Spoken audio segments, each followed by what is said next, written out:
Good morning po sa inyo lahat sa pamuli yugto ng ating Daily Bible Blessings. Pamagat po ng ating aralin ngayong umaga ay, priority ba ang ating pamilya? Priority ba ang ating pamilya? Ano ba, may isa po misis na nanay din na OFW. Punta pa ng Middle East, nagtrabaho. Ano po kanyang pangarap? Makapagpatapos ng kolehiyo, kanyang dalawang anak na binatay maging college graduates, at sila si Mister niya magkaroon ng munting negosyo. Ngayon po nakalungkot ang nangyari. Bakit? Kasi po pagkalipas ng 2 taon, wala po dito si Mrs. na OFW, ang kanya pong niyo na Mister ay nahumaling sa ibang babae. Kaya lumay si Mister sa kanilang tahanan kasama ang kanyang kalaguyo. Yan po kanilang dalawang binatang mga anak. Ano nangyari? Dahil nga walang nanay, walang nagagabay sa kanila, wala rin tatay, sila na barkada.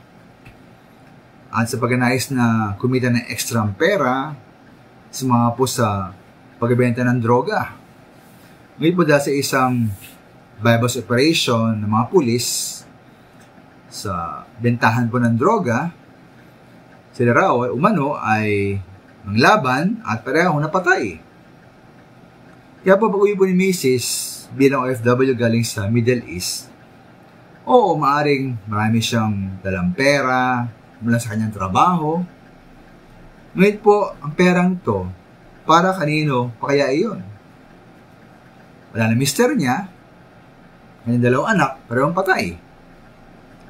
Kaya po ito po sitwasyon ay maaaring mangyari hindi lamang sa mga OFW, kundi po sa lahat ng mga asawa at mga magulang na labis na abala sa trabaho o negosyo o iba pang mga gawain. Dahil po sa kanilang ping abala, wala silang panahon para asikasuhin, bigyan ng atensyon ang kanilang mga sa buhay. O maaring matagumpay ang kanilang trabaho o negosyo, ngunit kailan nababayaan naman po ang kanilang pamilya. Ayon po sa Efeso 5:25 at Tito 2:4, dapat magmahalan ang mag-asawa.